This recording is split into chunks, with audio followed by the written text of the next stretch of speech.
remember just literally in the fetal position on the floor. And I don't think I'd ever felt so heartbroken, so let down, so traumatized in my whole life. And I remember rocking literally on the floor and thinking, this almost like it's my own fault. Like, why did you let him back in?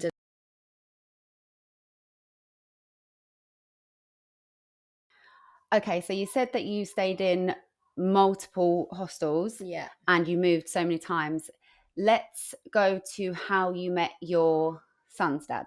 Yeah. So it was quite funny actually. At the time, we was living in a place called Beena Gardens, Okay. which was in South Ken, I believe. Okay. Which was really nice hostel actually, as hostels go.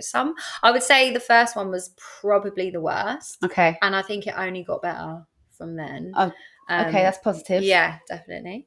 And yeah, so basically we was living in this hostel together. So you met him at the hostel? Yeah, he was living Okay. in the hostel as well. And you were both how old at this time? So I would say I was about 18, 19. I think it was just before my 19th birthday. Okay. Yeah. I was looking forward to celebrating my 19th birthday. I remember that actually, yeah. And we met, and it was quite funny actually. There was a couple of guys in the hostel who were basically, I wouldn't say fighting over me, but basically saying, you know what, showing their interest. And I kind of I kind of picked Charlie's dad. Yeah. Okay, so you two have got in a relationship there.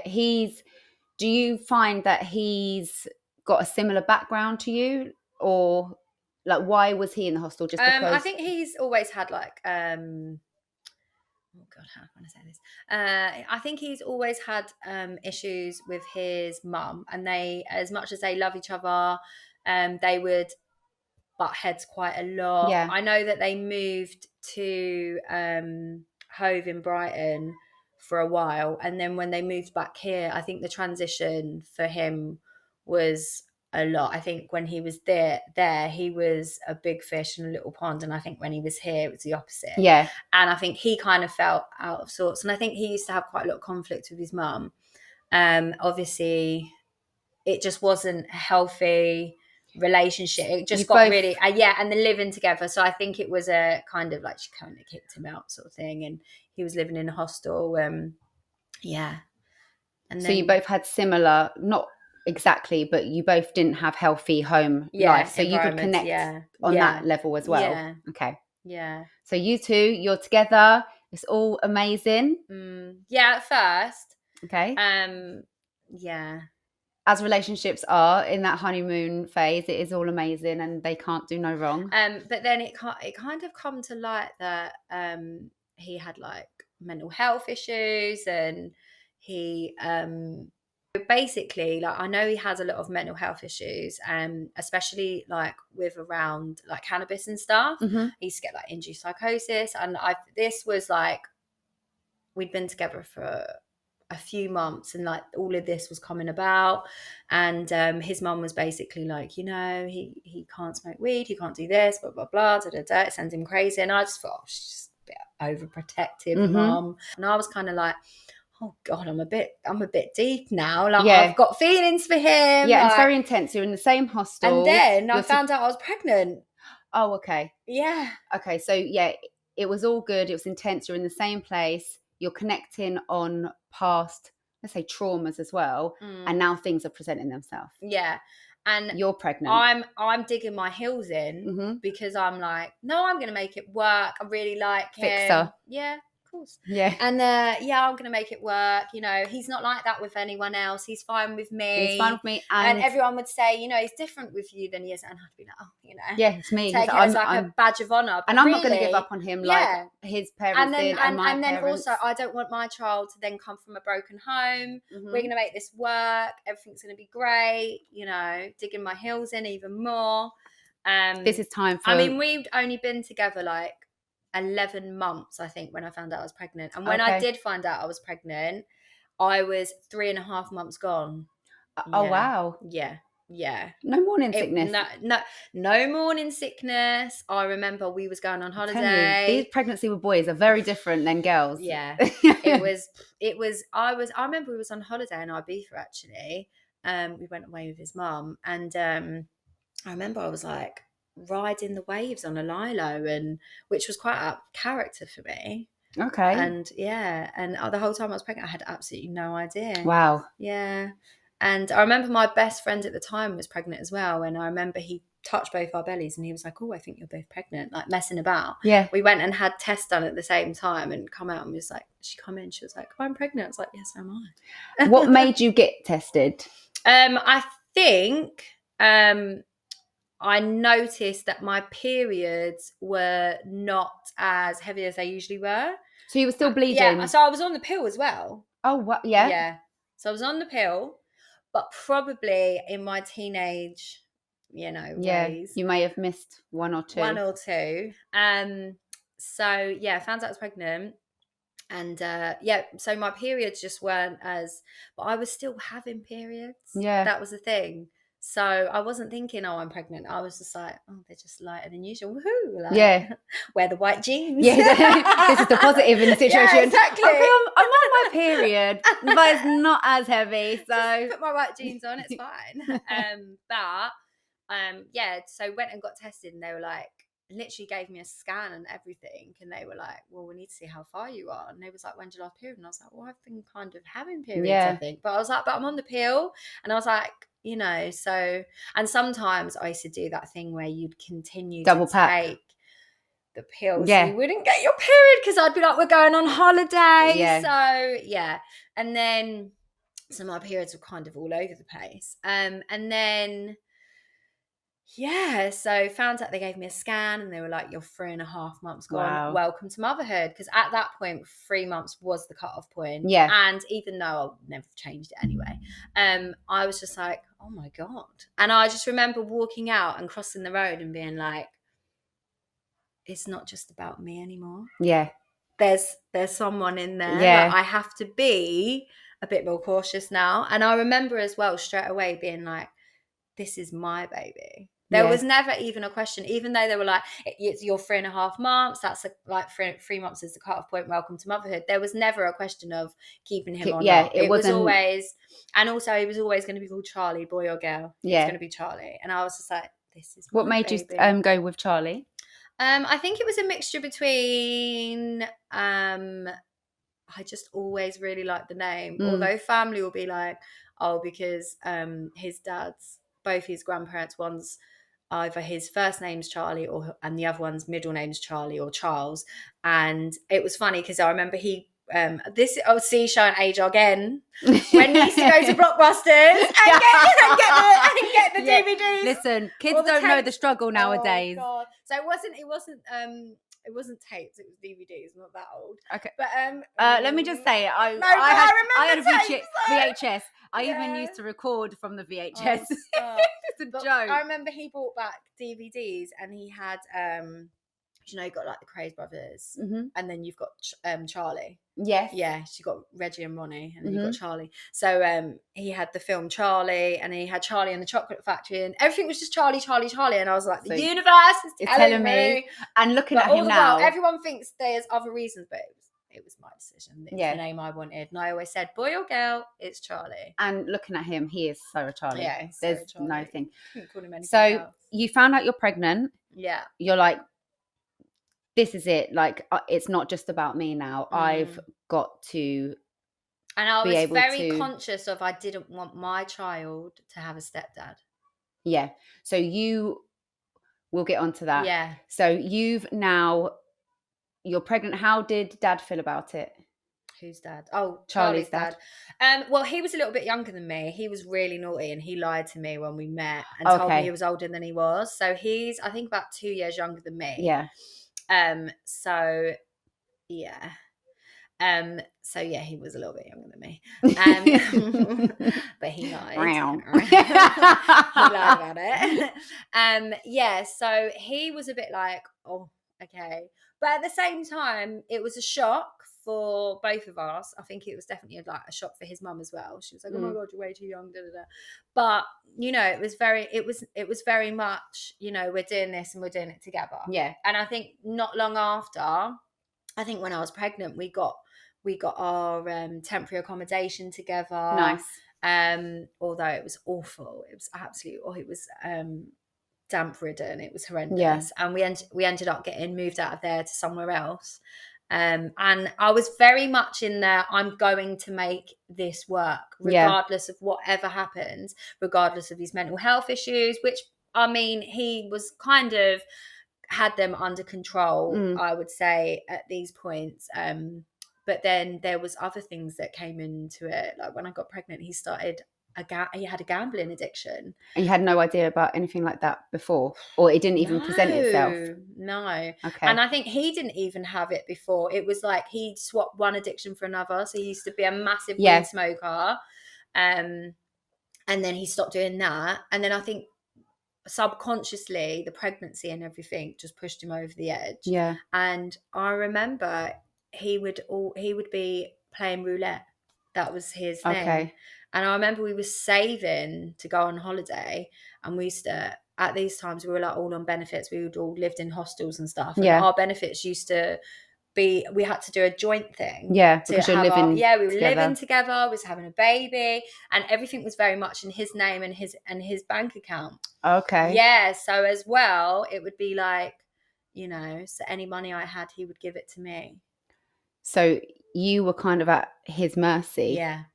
And he was... And at the time, not really realising it or thinking that it was a big issue. And I don't even think he did. Yeah. I think it was like, he was very much like, well, we've got food in the house. What do you need money for?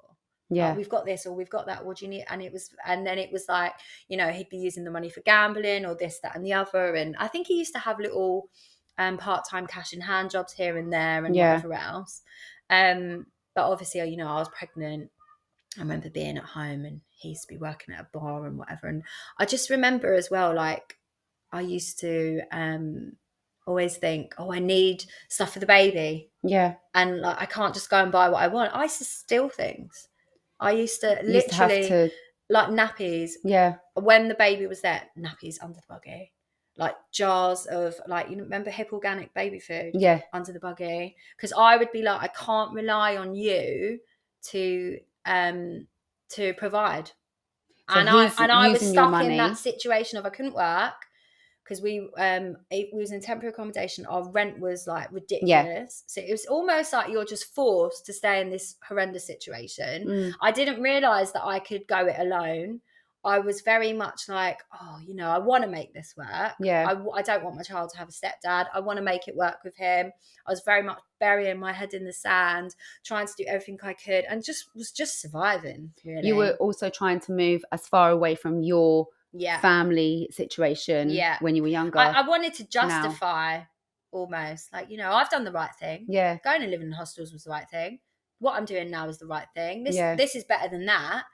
And, because I didn't know what peace looked like, what calm, happiness, relax, not stressing, not worrying. I was living in survival mode. Yeah.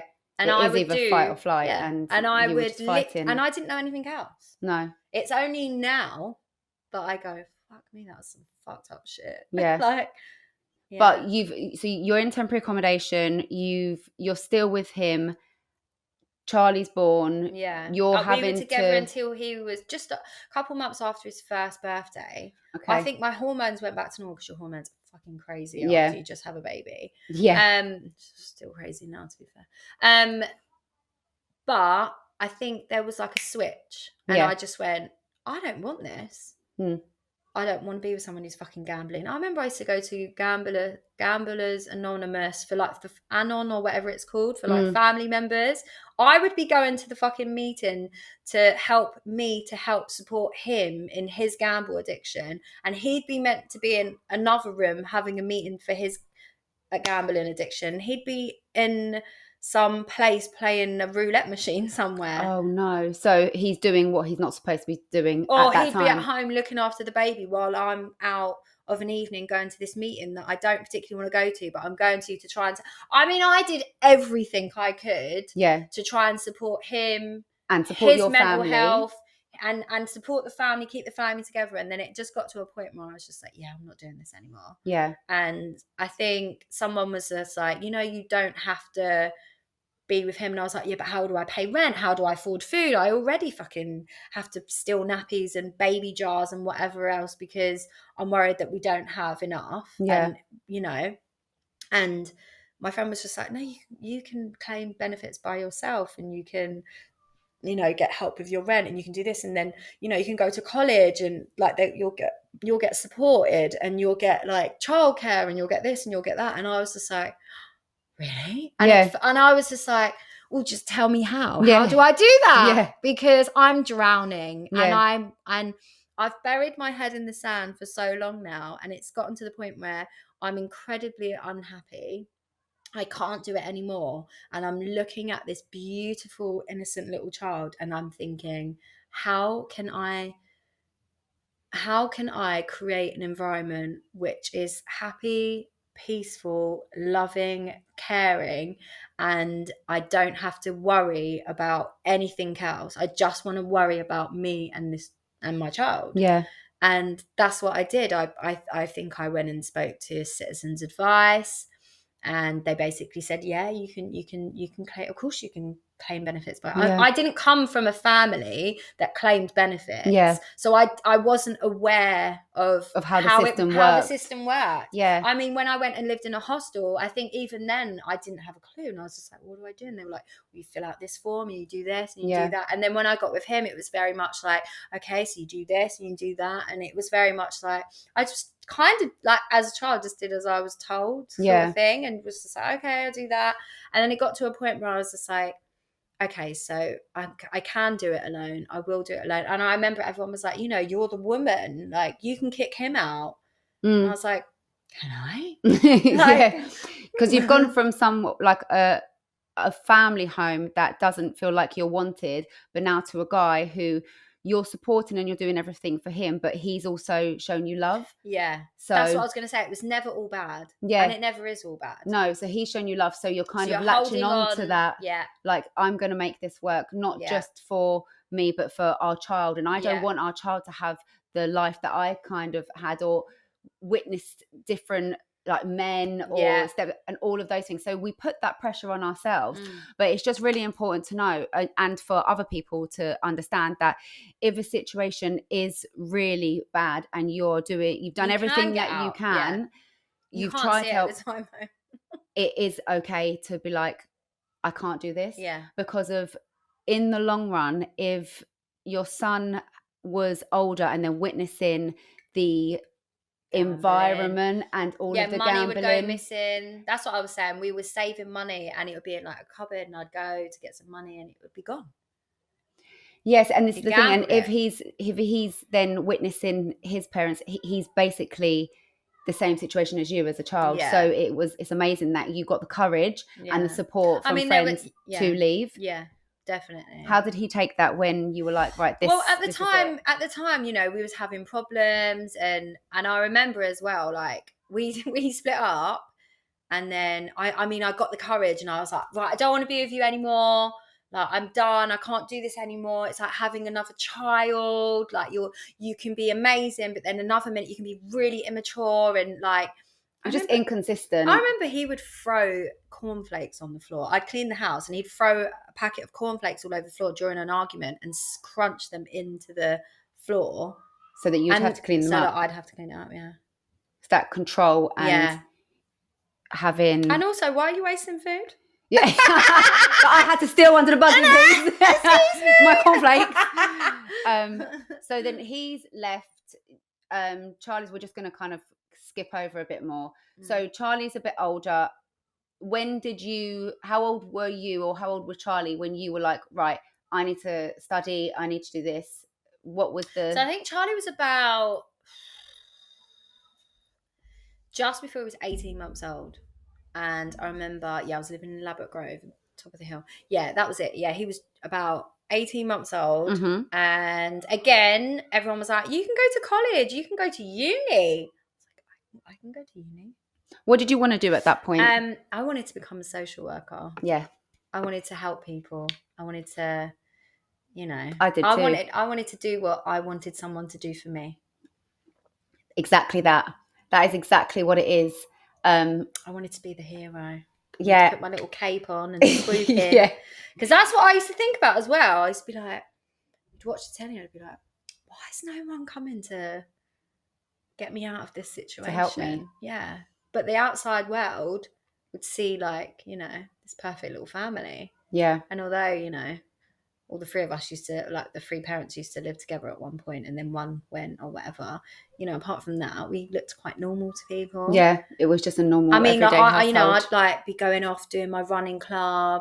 My stepdad would take me and I'd be doing events and I'd be doing this and doing that and, you know, getting loads of medals and doing all of this, but really, like, thinking, God, like, if only people knew what my home life was like. And it's you kind of resent as well because you're like, you're putting on this perfect picture for everybody else. Yeah. Why can't you actually be them people? Yeah. Not that you have to be perfect, but why can you not actually listen to me, acknowledge me, take my feelings into consideration and be parents? So fast forward, you've studied? Yeah, started studying. Okay, what did you go to study? So I think at first I did an access course to then get me into uni and be a social worker. But then as time went on, I was like, because I'd drop Charlie off to nursery at like 8 in the morning and pick him up at 5. And then I was like, I'm spending so much time away from him and I know it's for the greater good, but I was like, I'm really don't even think I want to do this because, like, when I qualify and all the rest of it, I was like, I'm going to be spending so much time away from him. And I was like, oh, like, and again, I dug my heels in. I think I went to uni and I think I failed my first year and had to repeat. And then, and then, so I think I did 3 years there, but then I got to a point where I was like, I'm so unhappy. And I was spending so much time away from Charlie and he's so young. And I was like, and is this really what I want to do? Yeah. And then I was like, I kind of want to work with kids because I did it for a little while before I went off to uni.